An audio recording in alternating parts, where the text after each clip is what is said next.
오늘 우리에게 주신 하나님의 말씀은 출애굽기 2장 11절에서 25절 말씀입니다. 모세가 장성한 후에 한 번은 자기 형제들에게 나가서 그들이 고되게 노동하는 것을 보더니 어떤 애굽 사람이 한 히브리 사람 곧 자기 형제를 치는 것을 본지라. 좌우를 살펴 사람이 없음을 보고 그 애굽 사람을 쳐 죽여 모래 속에 감추니라.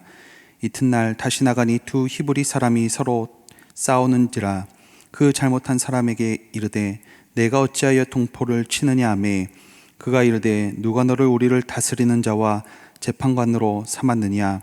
내가 애굽 사람을 죽인 것처럼 나도 죽이려느냐. 모세가 두려워하여 이르되 이 일이 탈로 되었도다. 바로가 이 일을 듣고 모세를 죽이고자 하여 찾는지라.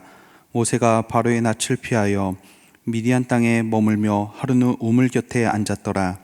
미디안 제사장에게 7달이 있었더니 그들이 와서 물을 길러 구유에 채우고 그들의 아버지의 양떼에게 먹이려 하는데 목자들이 와서 그들을 쫓는지라.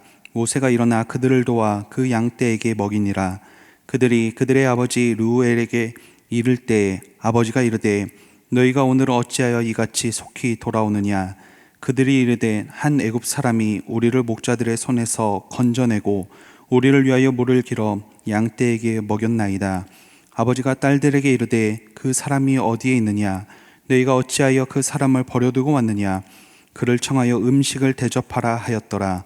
모세가 그와 동거하기를 기뻐하매 그가 그의 딸 시보라를 모세에게 주었더니 그가 아들을 낳음에 모세가 그의 이름을 게르솜이라 하여 이르되 내가 타국에서 나그네가 되었음이라 하였더라. 여러 해 후에 애굽 왕은 죽었고 이스라엘 자손은 고된 노동으로 말미암아 탄식하며 부르짖으니 그 고된 노동으로 말미암아 부르짖는 소리가 하나님께 상달된지라. 하나님이 그들의 고통 소리를 들으시고 하나님이 아브라함과 이삭과 야곱에게 세운 그의 언약을 기억하사 하나님이 이스라엘 자손을 돌보셨고 하나님이 그들을 기억하셨더라. 아멘. 운동을 하든 음악을 하든 무엇을 하든 간에 처음 무엇인가 배우기 시작할 때 많이 듣는 말 중에 하나가 바로 몸에 힘을 빼라는 것입니다. 초보자나 아마추어들은 더 잘하고 싶은 마음에 온몸에 힘을 주지만 오히려 프로들이나 전문가들은 중요한 순간일수록 힘을 더욱 빼라고 이야기합니다. 힘을 빼라는 데는 다 이유가 있습니다. 힘을 뺀다는 것은 몸이 긴장하지 않는다는 것을 의미합니다. 사람은 몸에 힘이 들어가고 긴장하게 되면 자신의 근육은 물론 생각과 마음에 있는 힘을 제대로 쓸 수 없습니다. 힘을 빼고 긴장을 풀 때 유연하고 부드러운 동작들을 할 수 있습니다. 그리고 수없이 연습하여 몸에 익숙한 동작들을 발휘함으로 자신의 기량을 마음껏 발휘할 수 있는 것입니다. 영적인 삶도 이 논리에 그대로 적용이 됩니다. 하나님 앞에서 우리는 우리의 힘을 잘 빼야만 건강한 그리스도인의 삶을 온전히 살아갈 수 있습니다. 오늘 우리가 읽은 말씀에서는 자신이 가지고 있는 힘을 의지하여 행동하였다가 고생하고 있는 모세의 모습이 나옵니다. 그는 애굽의 왕자로서 자신이 가진 힘과 권세는 그 누구에게 비교하여도 지지 않을 정도였습니다. 그러나 자신의 힘만을 의지하고 행동했을 때 그는 엄청난 인생의 실패를 경험하게 됩니다.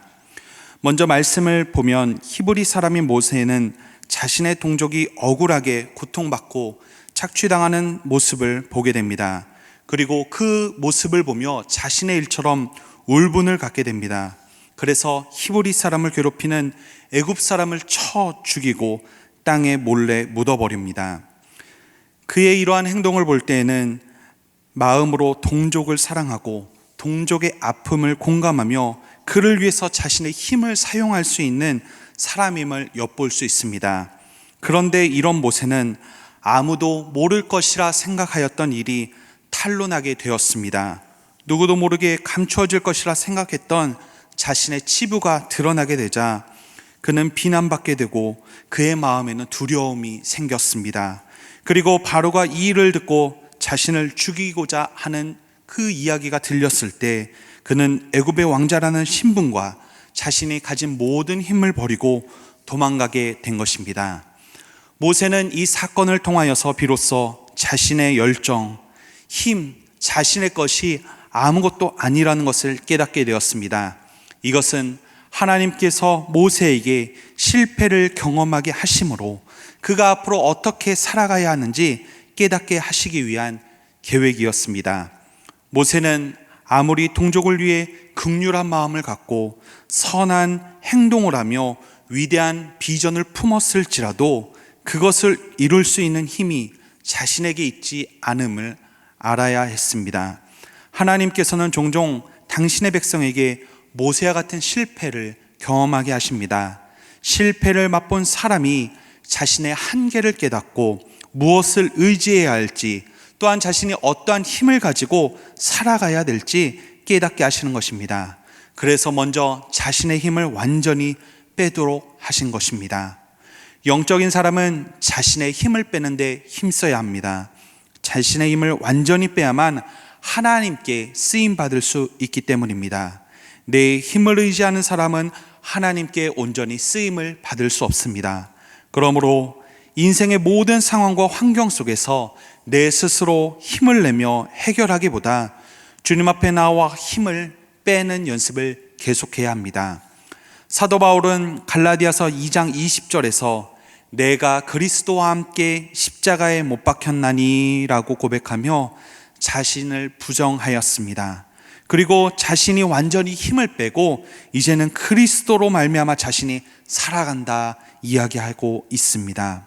우리도 이렇게 살아가야 됩니다. 내 삶에서 내 힘을 빼고 내가 주인 되려고 하였던 그 모든 것들을 내려놓고 주님이 내 안에 들어오시도록 주님의 힘으로 살아가도록 해야 되는 것입니다. 하나님께서는 자신의 힘을 의지하여 실패를 맛본 모세를 이제는 40년 동안 광야에서 양을 치는 목자로 살아가게 하셨습니다. 그곳은 척박한 땅으로 힘들게 노동하지 않으면 먹고 살 수 없는 어려운 곳이었습니다.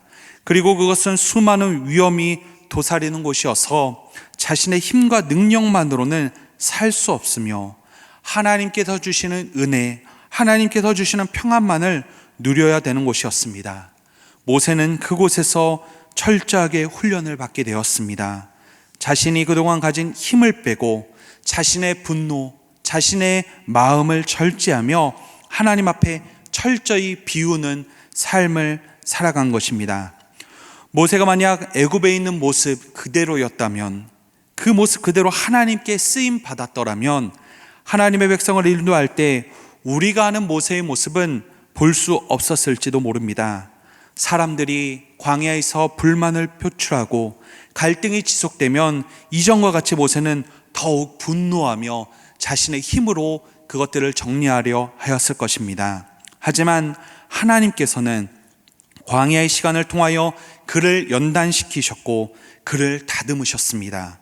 그래서 절제하지 못하는 분노로 인해 실패를 맛본 모세는 훗날 민수기 12장 3절에서 이런 평가를 받게 됩니다.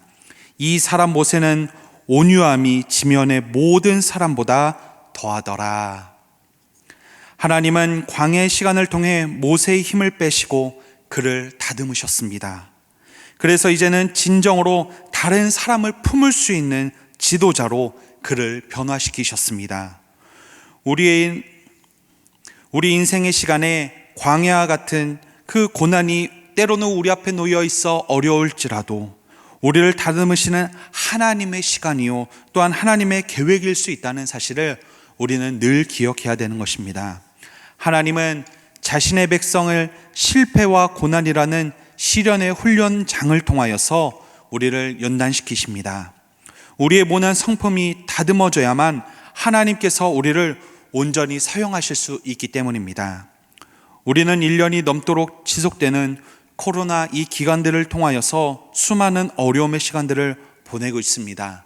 하지만 이 시간을 통해 우리는 불평만 할 수 없는 것은 오히려 이 시간을 통해 더욱 우리가 하나님을 찾는 법을 깨닫게 되고 예배에 대한 소중함에 대해서 생각하게 되며 또한 주위 사람들과의 관계에 대해 그 소중함에 대해 더욱 배워나갔습니다. 이처럼 각자의 인생에서 수많은 고난과 역경 속에서도 하나님께서는 우리를 더욱 온전한 그리스도인으로 세워나가는 과정이므로 그 기간들을 사용한다는 것을 기억하시고 우리가 그 속에서 하나님의 뜻을 더욱더 찾아 나가야 될 것입니다. 오늘 하루도 우리가 우리의 힘을 주고 살아가는 것이 아니라 온전히 주님 앞에서 힘을 빼는데 힘쓰는 삶을 살아가시기 바랍니다. 그리고 주님께 온전히 훈련되고 연단됨으로 주님의 일에 귀히 쓰임받는 복된 하루가 되는 저와 여러분의 삶이 되시길 주님의 이름으로 축원합니다. 이 시간 말씀을 생각하며 함께 기도하겠습니다. 하나님의 사람으로 우리의 힘과 능력으로 의지하며 살아가는 자가 되지 않게 하여 주시옵소서. 우리의 힘을 온전히 빼고 주님의 힘으로 살아가는 자들 되게 하여 주시옵소서. 또한 인생의 고난의 시간을 보내게 되더라도 하나님께서 우리를 연단시키시는 과정임을 깨닫게 하시고 온전하게 연단되어 주님께 귀하게 쓰임받는 우리의 삶이 되게 하여 주시옵소서. 교회를 섬기는 모든 교역자들과 교회를 위해 또한 나라와 민족을 위해서도 이 시간 함께 기도하시겠습니다. 살아계신 아버지 하나님, 진심으로 감사드립니다. 하나님, 오늘 말씀을 통해서 하나님께서 하나님의 사람을 어떻게 세워나가시는지, 또한 하나님의 사람은 어떻게 살아가야 되는지 말씀을 통해 다시 한번 깨닫게 하심을 감사합니다. 지금껏 우리의 힘을 의지하고 우리의 능력을 의지하고 살아왔더라면 하나님께서 모세를 하나님 철저히 훈련시키시며 자신의 힘을 완전히 빼도록 하신 것처럼 우리도 우리의 힘과 능력을 온전히 주님 앞에 내려놓게 하여 주시고 주님의 능력을 간구하는 자들로 살아가게 하여 주시옵소서. 또한 인생의 고난의 시간 우리가 계속해서 보내고 있습니다. 이 시간들이 헛된 시간이 되지 않게 하여 주시고 오히려 이 고난의 시간을 통하여 우리가 더욱더 믿음의 사람으로 성숙시키시고 연단시키시려는 하나님의 계획하신 힘을 더 깨닫게 하여 주시고 더욱 온전하게 연단되어 주님께 귀하게 쓰임받는 우리의 모든 삶이 되게 하여 주시옵소서. 또한 교회를 위해서 끊임없이 기도하는 우리의 삶이 되길 원합니다. 우리 수축교회를 섬기는 모여든 교역자들을 위하여 또한 교회에 진행되는 모든 사역을 위하여 날마다 기도하는 우리의 성도들 되게 하여 주시고 하나님 더욱더 풍성한 은혜가 넘쳐나는 교회와 또한 교회 사역들 될 수 있도록 인도하여 주시옵소서. 또한 계속해서 하나님 어려움을 겪고 있는 우리 나라 민족들 하나님 훌륭한 마음으로 더욱더 품어주시고 그 한 영혼 한 영혼도 주님 앞에 돌아오게 하여 주시고 또한 주님께서 나라 민족 가운데 참 평안을 허락하여 주셔서 하나님이 주시는 평안의 은혜를 온전히 누릴 수 있는 복된 민족 될 수 있도록 인도하여 주시옵소서.